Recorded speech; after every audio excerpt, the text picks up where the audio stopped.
wake up in a small, windowless chamber that smells of sweat, fear, and olive oil. The stone walls are cold against your bare skin, and you can hear the distant sound of laughter echoing from the main house. It's the kind of laughter that makes your stomach clench with dread. Your body aches from last night, bruises blooming purple and yellow across your ribs like some grotesque flower.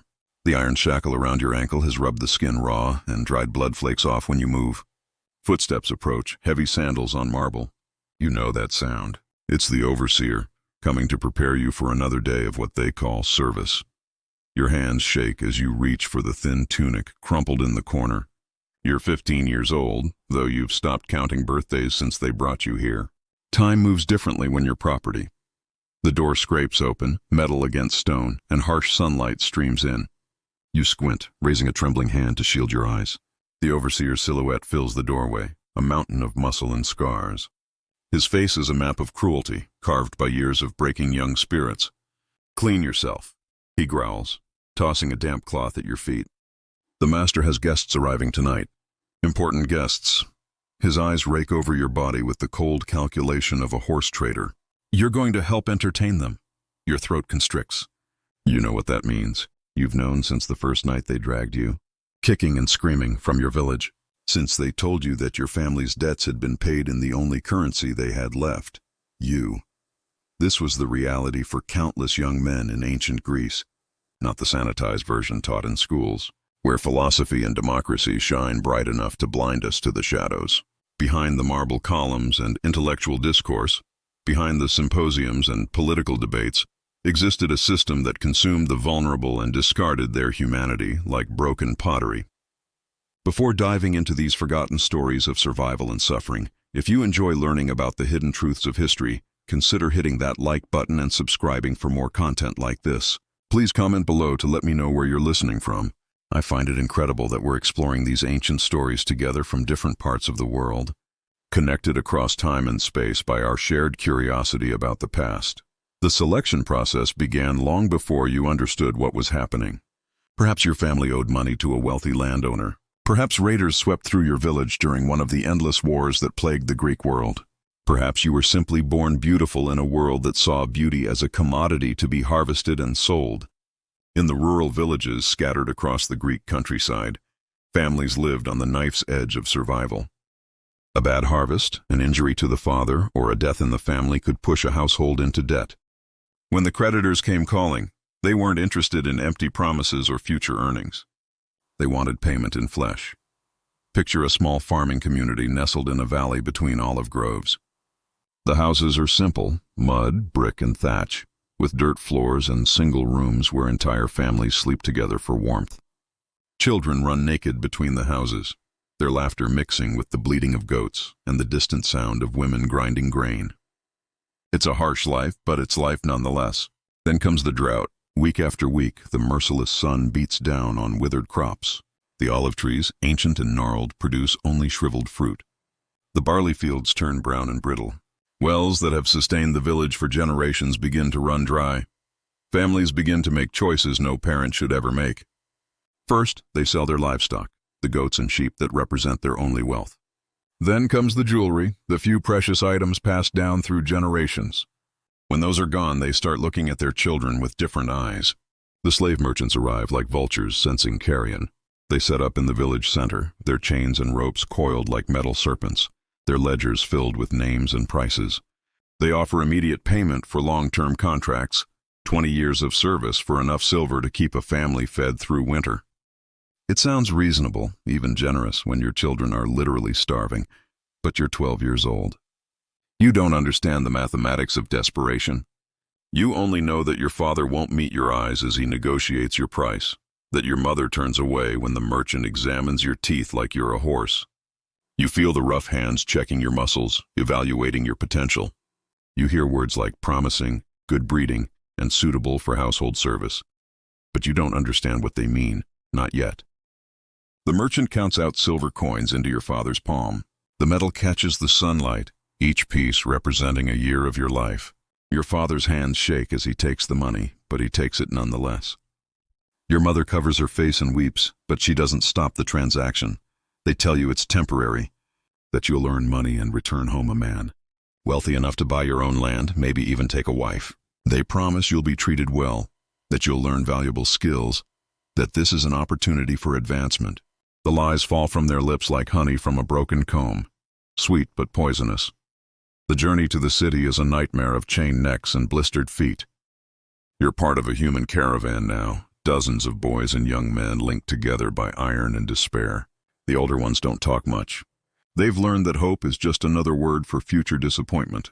The younger ones cry for their mothers until their voices give out, or until the overseers beat the sound from their throats. You march through landscapes that would be beautiful under different circumstances, rolling hills covered in olive groves, coastal roads where the sea sparkles like scattered diamonds, mountain passes where eagles soar overhead. But you see none of it. Your world has shrunk to the length of chain between you and the boy in front of you, to the rhythm of feet on stone, to the growing certainty that you will never see home again. At night, they chain you to stakes driven into the ground. You lie on your side in the dirt, listening to the muffled sobs of the other boys, feeling the weight of the iron around your neck like a collar of fate. Sometimes the merchants bring visitors to inspect their merchandise, men with soft hands and calculating eyes who walk among you like farmers examining cattle. They prod and poke, checking for disease or injury, evaluating your potential for various forms of service. You learn to recognize the different types of buyers. The agricultural slave owners look for muscle and endurance. They want boys who can work in the fields from dawn to dusk. The household masters seek a different quality: compliance, intelligence, a certain fragility that suggests you won't cause trouble. But there's a third category, and you learn to dread their visits most of all. These men dress in fine clothing and speak with cultured accents. They smell of expensive perfumes and wine, and their fingers glitter with rings. When they examine you, their touch lingers in ways that make your skin crawl. They're looking for something specific, a combination of youth and beauty that has nothing to do with labor and everything to do with pleasure. The slave market in Athens is an assault on every sense. The sound hits you first, hundreds of voices haggling, crying, pleading, commanding. The smell comes next. Unwashed bodies, fear, sweat, urine, and something else you can't identify but that makes your stomach turn. Then you see it, and you understand why the older slaves warned you to keep your eyes down. Naked bodies arranged in rows like merchandise. Children barely old enough to walk standing beside their mothers, their eyes wide with confusion. Old men with broken spirits and bent backs, their value measured in whatever strength remains in their aging muscles. And everywhere the buyers circle like sharks, pointing and discussing prices as if the people on the platforms can't hear every word. You're cleaned and oiled before your sale, not out of kindness, but because clean merchandise fetches higher prices. The oil makes your skin gleam in the sunlight, highlighting the lean muscles you've developed during the journey. Someone has decided you're too pretty for field work, and you're positioned with the household slaves, the ones destined for indoor service. The auctioneer's voice booms across the market as he describes your attributes: your age, your region of origin, your physical condition. He mentions your pleasing appearance and gentle temperament, code words that make certain buyers lean forward with interest. The bidding starts low but climbs quickly as more men join the competition. You stand frozen on the platform, trying to disappear into yourself as strange hands examine your body. Someone forces your mouth open to check your teeth. Another tests the strength of your grip. A third runs his fingers through your hair, commenting on its texture and color. You're not a person anymore. You're an object being evaluated for purchase. The winning bidder is a man named Lysander, though you won't learn his name until later. All you see now is his satisfied smile as he counts out the silver, his eyes already possessing you before the transaction is complete. He's middle-aged and well-fed, with the soft hands of someone who's never done manual labor. His tunic is expensive silk, dyed the deep purple that proclaims wealth and status. When he looks at you, there's something in his expression that makes you want to run, even though the chains make escape impossible. Lysander owns a large household in the wealthy district of Athens. His house is bigger than your entire village: marble columns, painted walls, elaborate mosaics depicting gods and heroes. Servants scurry through corridors carrying trays of food and wine, their movements quick and nervous. You notice that many of them are young men, all of them beautiful in different ways. All of them bearing the same look of resigned despair you're beginning to recognize as the face of captivity. The overseer who claims you from Lysander is named Demetrius. He's a former slave himself, purchased young and worked his way up through a combination of intelligence and ruthlessness. Now he manages the household slaves with an iron fist, understanding better than anyone how to break spirits and ensure compliance. He explains the rules as he leads you through the house. You will be fed twice daily, barley porridge in the morning, bread and olives in the evening. You will be given clean clothes once per week. You will bathe when ordered, eat when ordered, sleep when ordered. You will speak only when spoken to. You will never look a free person directly in the eyes. You will never refuse an order, no matter what that order might be. Then comes the part that makes your blood freeze in your veins. You are here to serve the master and his guests in whatever capacity they require. This service may involve pouring wine, serving food, cleaning rooms, or providing entertainment. The nature of this entertainment, Demetrius explains with a cruel smile, will become clear in time. Some slaves resist at first, he continues, but resistance only leads to pain. Compliance, on the other hand, can lead to certain privileges, better food, a warmer place to sleep, perhaps even small personal possessions. Your new quarters are in the basement of the house, a series of small cells where the male slaves sleep. Each cell contains a straw mattress, a thin blanket, and a chamber pot. The walls are thick stone designed to muffle sound. You quickly learn why this is necessary. The other slaves welcome you with a mixture of sympathy and warning. There's Marcus, a boy about your age who's been here for 2 years. His eyes hold depths of pain that seem impossible for someone so young. There's Alexios, older and scarred, who tells you in whispered conversations about the special guests who visit the house and what they expect from the entertainment. And there's Philemon, barely 14, but with the haunted expression of someone much older. He was once the son of a small merchant family, until his father's business failed and creditors seized everything, including the children. He's been in the house for 6 months, and he's the one who explains what really happens during the symposiums. Greek culture celebrated the symposium, the drinking party where educated men gathered to discuss philosophy, politics, and art. These were sophisticated affairs, intellectually stimulating conversations between the greatest minds of the ancient world.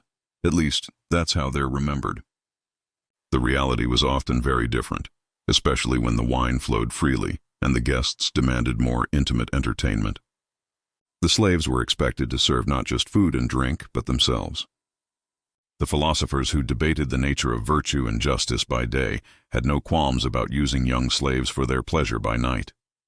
The same men who wrote beautiful poetry about love and honor treated their human property like living toys to be used and discarded at will. Philemon describes the preparation rituals with a voice devoid of emotion, as if he's talking about someone else's life.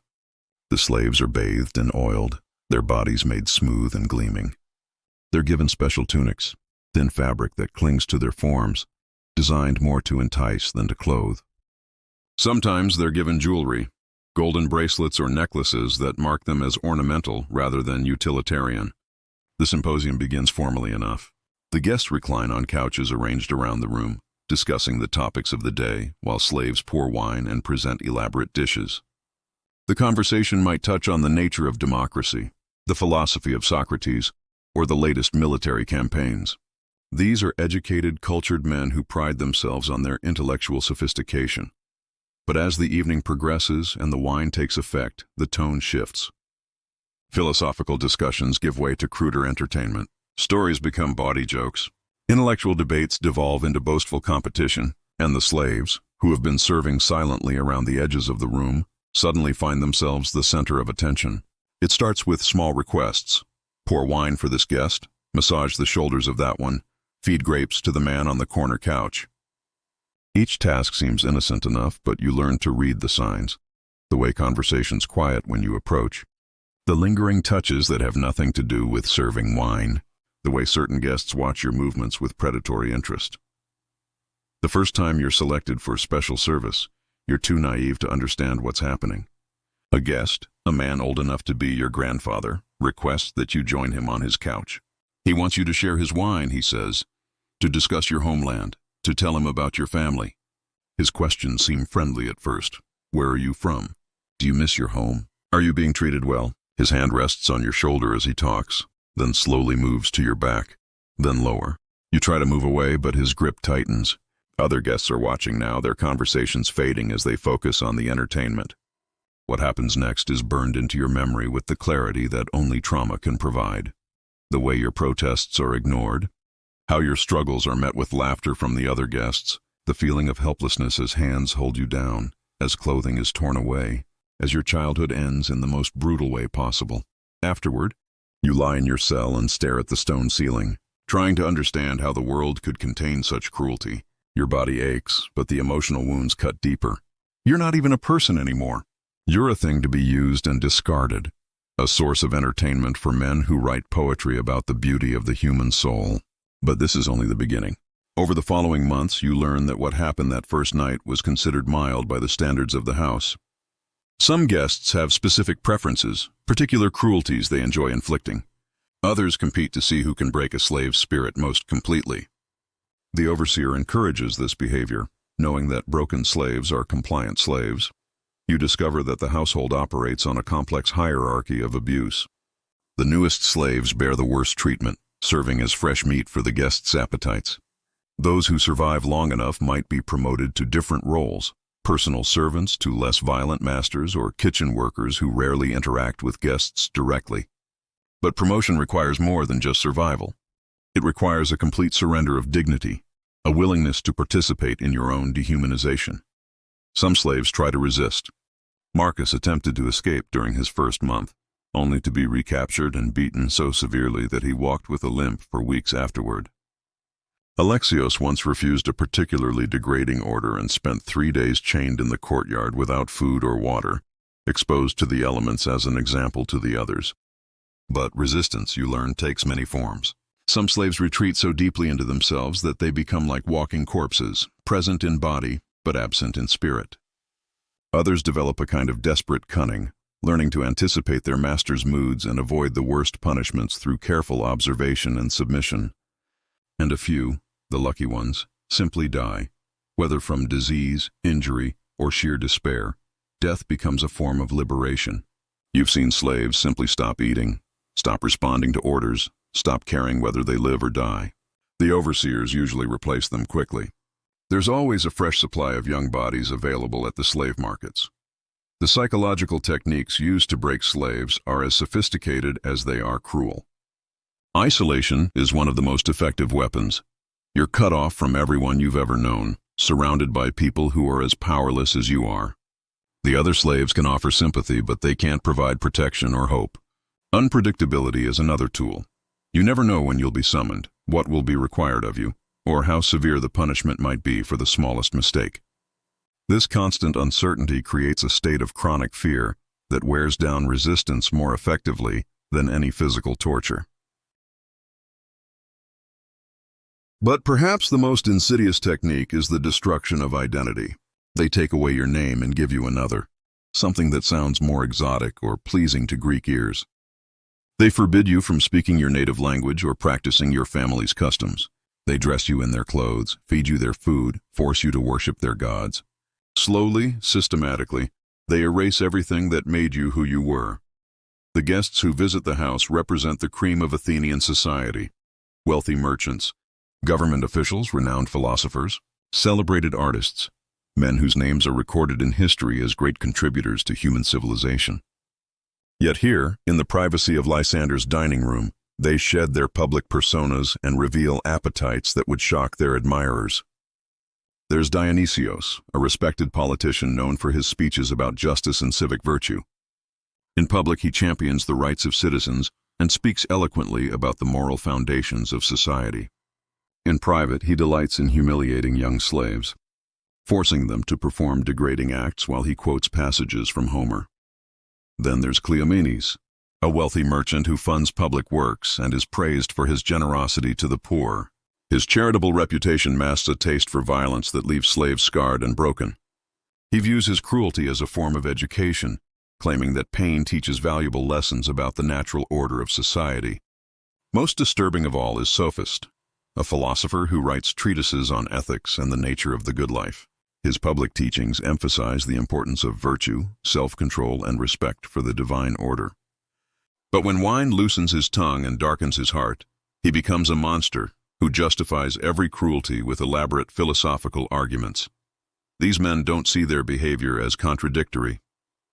In their minds, slaves exist in a different moral category than free citizens. The virtues that apply to relationships between equals simply don't extend to property. A man can be generous to his neighbors, just to his peers, and cruel to his slaves without any sense of inconsistency. This moral blindness extends throughout Greek society. The same culture that produced magnificent art, groundbreaking philosophy, and innovative political systems also normalized the complete dehumanization of entire classes of people. The contradiction isn't accidental, it's structural. The leisure time that allowed free citizens to pursue intellectual and artistic endeavors was built on the backs of slave labor. As months turn into years, you develop survival strategies that would have been unimaginable to your younger self. You learn to read the subtle signs that indicate a guest's mood and preferences. You discover which behaviors are most likely to earn rewards and which will result in punishment. You master the art of psychological absence, appearing compliant while retreating so deeply into yourself that your spirit remains untouchable. But survival comes at a cost. Each compromise with evil chips away at something essential inside you. Each moment of submission reinforces the lesson that you are powerless, worthless, disposable. The boy who once ran laughing through olive groves becomes a hollow-eyed young man who moves through life like a ghost haunting his own body. The other slaves become your only family, bound together by shared trauma and mutual protection. You develop a silent language of glances and gestures, ways to communicate warnings and offer comfort without alerting the overseers. You share what little food you can spare, take turns standing watch during the few hours of rest you're allowed, and hold each other when the nightmares become too much to bear alone. But even these relationships are tainted by the system that created them. Competition for the master's favor can turn friends into enemies. The promise of better treatment might tempt someone to betray a planned escape or report another slave's minor transgression. The very bonds that keep you sane also become tools for your oppression.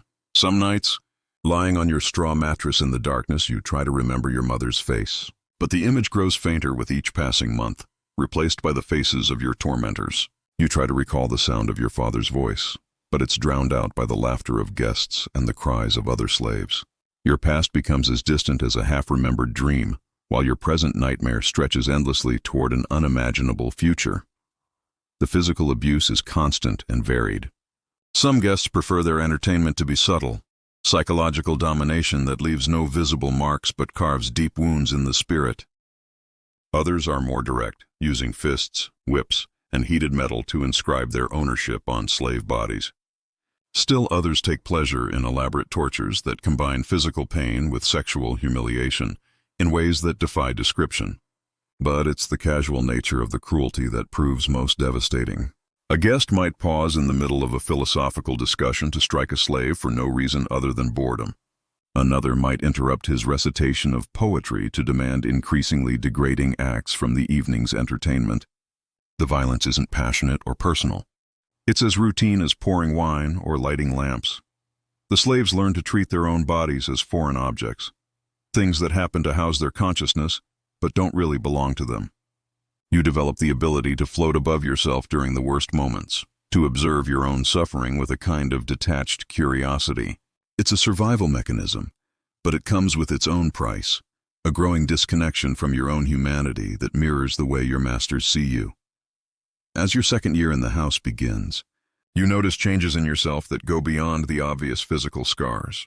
Your voice sounds different, flatter, more careful, stripped of the regional accent that once marked you as a child of the mountains. Your posture has changed too. You move with the hunched shoulders and downcast eyes of someone who has learned that visibility leads to suffering. More disturbing are the changes in your thinking. You catch yourself automatically calculating the preferences and moods of free people, even when they have no power over you. You flinch at unexpected sounds and movements. You find yourself grateful for small mercies. An extra piece of bread, a night without summoning, a master who is merely indifferent rather than actively cruel. This psychological conditioning is perhaps the system's greatest success. It creates slaves who don't just obey out of fear, but who internalize their powerlessness so completely that resistance becomes literally unthinkable. The masters don't need to constantly watch and threaten because their victims have learned to police themselves. Yet, even in this environment of systematic dehumanization, small acts of resistance persist. Slaves develop subtle ways to maintain their dignity and humanity.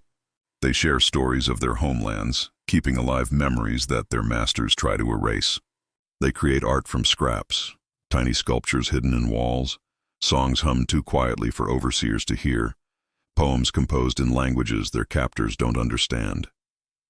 Most importantly, they bear witness in whispered conversations during brief moments of privacy. They share their experiences and validate each other's suffering. They remember the names of those who have died, ensuring that these forgotten victims are not completely erased from history. They document cruelties and preserve evidence of crimes that their society refuses to acknowledge. This bearing witness becomes a form of resistance in itself. By insisting on their own humanity and the reality of their suffering, the slaves resist the master narrative that portrays them as contented property or willing participants in their own exploitation. They maintain the possibility that someday someone will listen to their stories and recognize their truth, but such resistance requires enormous courage and comes with deadly risks.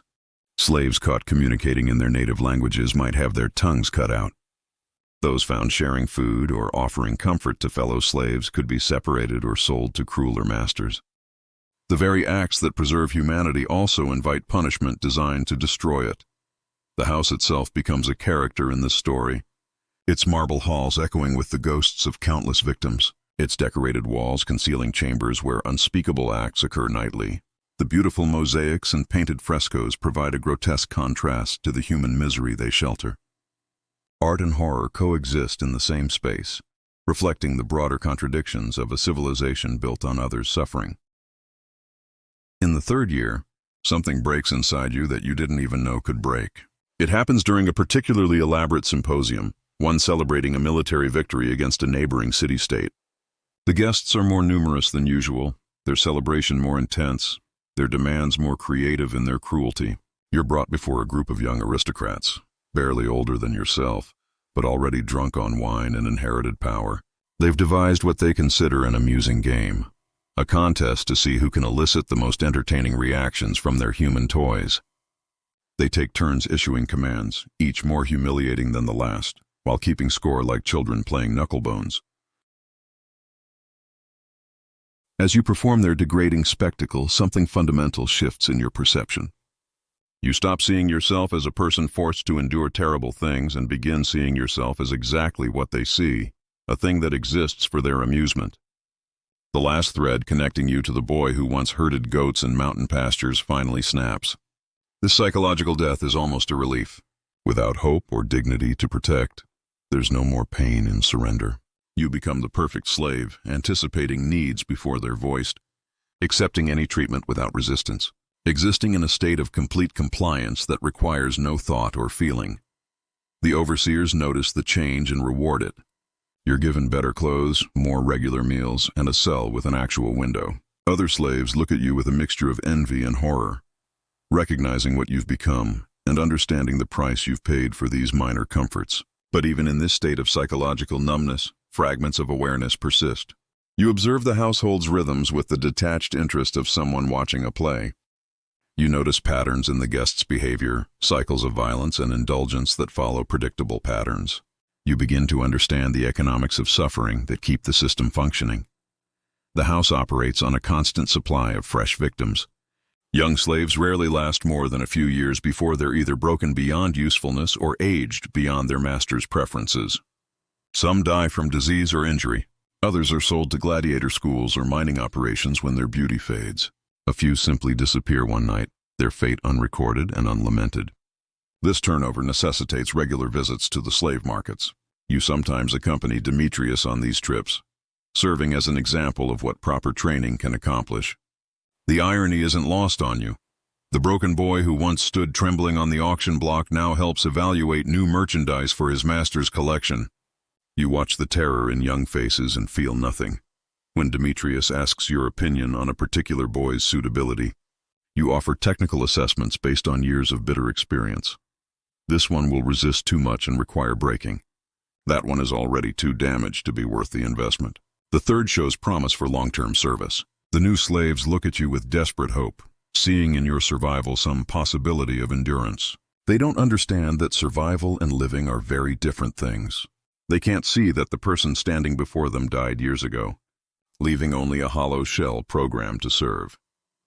During one market visit, you encounter a boy who reminds you powerfully of your younger self. Same dark hair, same frightened eyes, same desperate search for kindness in a world suddenly turned hostile. He's maybe 13, small for his age, but with the lean strength of someone raised on hard work and simple food. Something stirs in the deadness behind your ribs. As you watch him for just a moment, you remember what it felt like to be human. The sensation is so unexpected and painful that you actually stagger, causing Demetrius to grab your arm and ask if you're ill. You lie and say the heat is affecting you, but the truth is more complicated. Seeing that boy has awakened something you thought permanently extinguished. Not hope exactly, but a recognition that the person you once were deserves to be mourned, that the life stolen from you had value, even if no one else acknowledged it. The boy is purchased by a different household, sparing you the torture of watching his transformation. But his image haunts you for weeks afterward, bringing dreams you haven't experienced in years. You find yourself remembering your mother's cooking, your father's laugh, the feeling of wind on your face as you ran through mountain meadows. These memories are dangerous. They threaten the careful numbness that keeps you functional, but they also remind you that somewhere beneath the perfect slave, fragments of your original self still exist. The question becomes whether those fragments are worth preserving or whether complete surrender would be a mercy. The answer comes during another symposium, this one quieter than usual. The guests are older men, philosophers and politicians engaged in serious discussion about the nature of justice and the ideal state. You serve wine and listen to their debates with the trained invisibility of household property. They're discussing the writings of a famous philosopher, debating whether virtue can be taught or whether it's innate.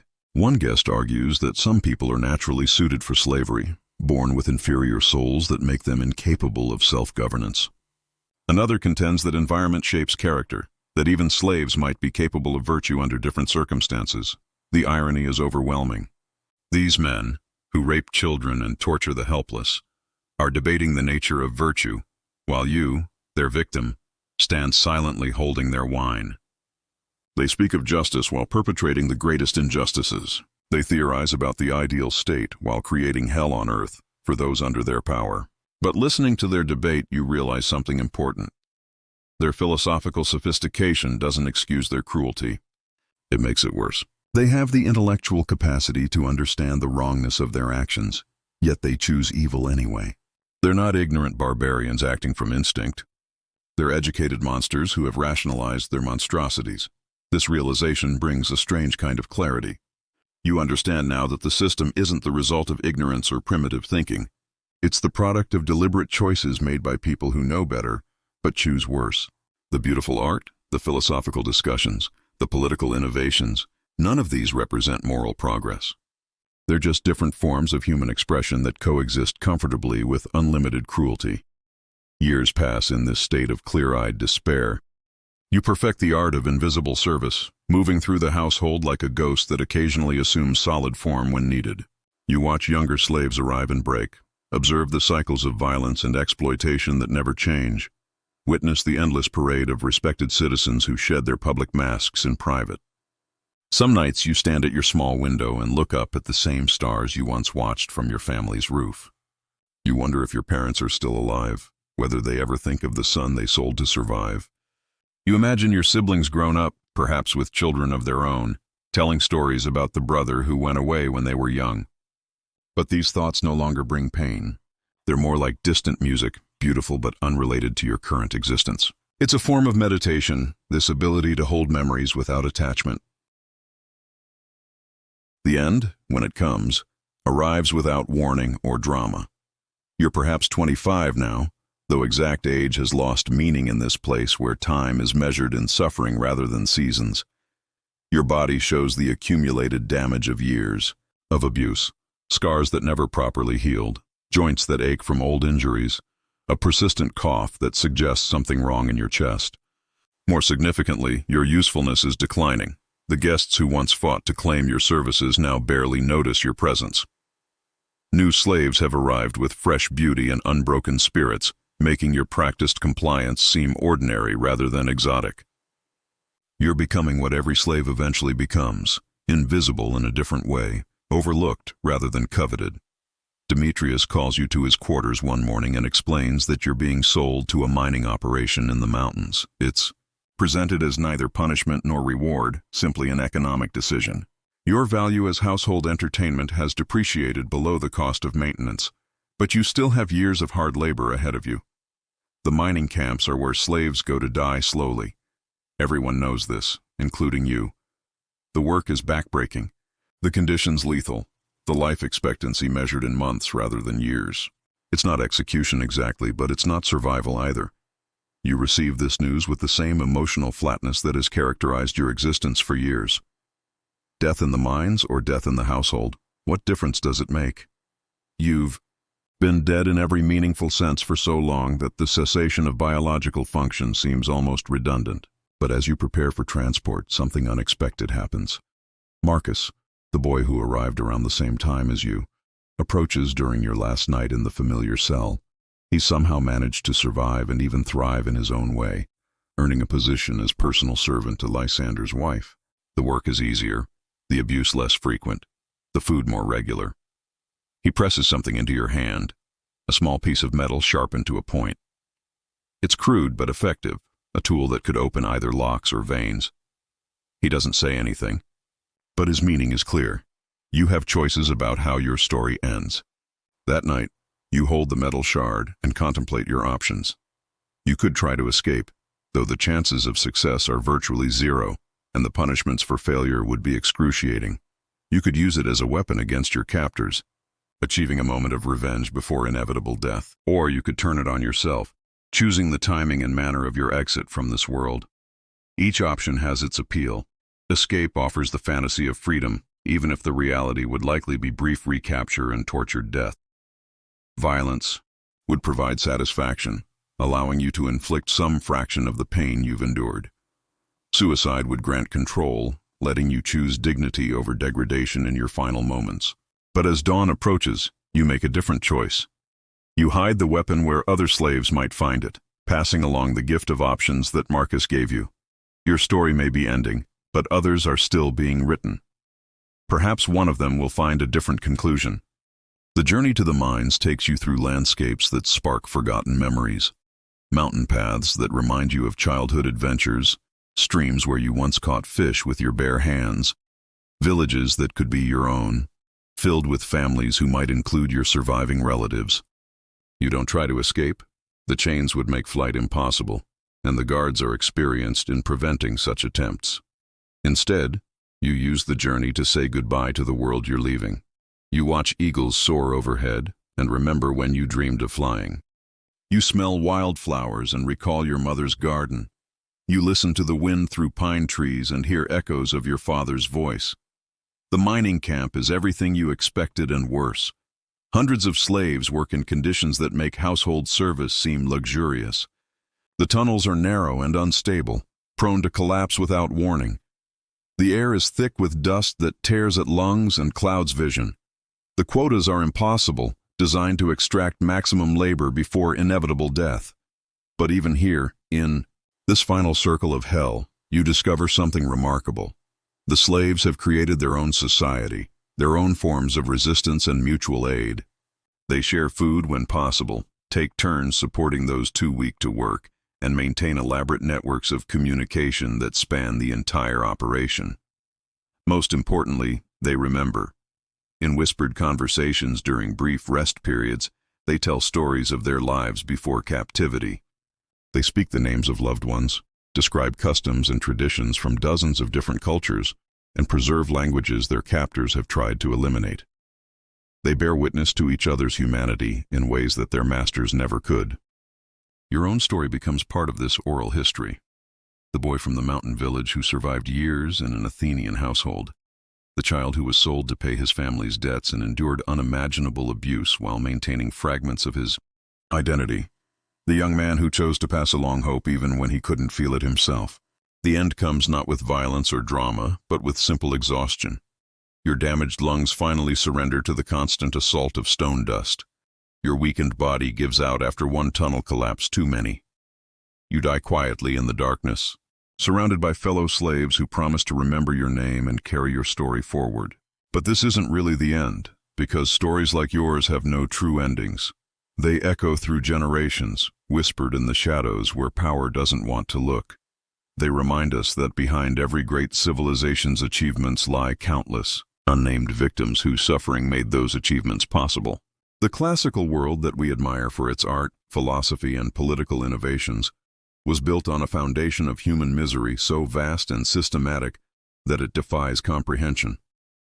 The same culture that gave us democracy, theater, and rational thought also normalized the complete dehumanization of entire populations. These weren't contradictions. They were complementary aspects of the same system. And if we're honest, we have to acknowledge that similar systems exist today. They're hidden better, sanitized by layers of legal complexity and economic abstraction, but the fundamental dynamic remains unchanged. Powerful people still exploit the powerless. Societies still build their comfort on others' suffering. The vulnerable still disappear into systems designed to consume them, while maintaining plausible deniability for everyone else. We live in a world where children are trafficked for exploitation, while society debates philosophical questions about consent and agency, where pharmaceutical companies create addiction epidemics while funding research into the nature of mental health, where technology designed to connect and educate becomes a tool for predation and manipulation of the young and vulnerable. The same moral blindness that allowed Greek intellectuals to torture slaves while writing about virtue allows modern citizens to enjoy products made by child labor while advocating for human rights. The same compartmentalization that let respected philosophers rationalize cruelty lets contemporary leaders ignore systematic abuse while speaking eloquently about justice and progress. We tell ourselves that we've evolved beyond such barbarism, but evolution in human cruelty tends toward refinement rather than elimination. The systems become more complex, the justifications more sophisticated, the victims more distant from those who benefit from their suffering, but the essential transaction remains the same. Some people's pain converted into other people's pleasure or profit. The Greek symposiums, where slaves were tortured for entertainment, have their modern equivalents in industries that sexualize children, in social media platforms that amplify self-harm among teenagers, in economic systems that treat human beings as disposable resources. The faces change, the technologies evolve, but the willingness to sacrifice the vulnerable for the convenience of the powerful remains constant. Perhaps the most disturbing similarity is how these modern systems hide behind the same kinds of intellectual sophistication that characterized ancient Greece. Complex legal frameworks obscure simple moral questions. Economic theories provide academic cover for exploitation. Technological innovation becomes an excuse for abandoning basic human decency. We create beautiful art while ignoring ugly truths. We write moving poetry while children disappear into systems of abuse. We develop brilliant technologies while algorithms designed to maximize engagement drive vulnerable young people toward self-destruction. We hold sophisticated philosophical discussions about ethics while the most basic ethical standards are violated daily in our names. The boy whose story we followed through these pages died forgotten in a mountain mine. His name is lost, his suffering unrecorded in official histories, his voice silenced by those who found it inconvenient.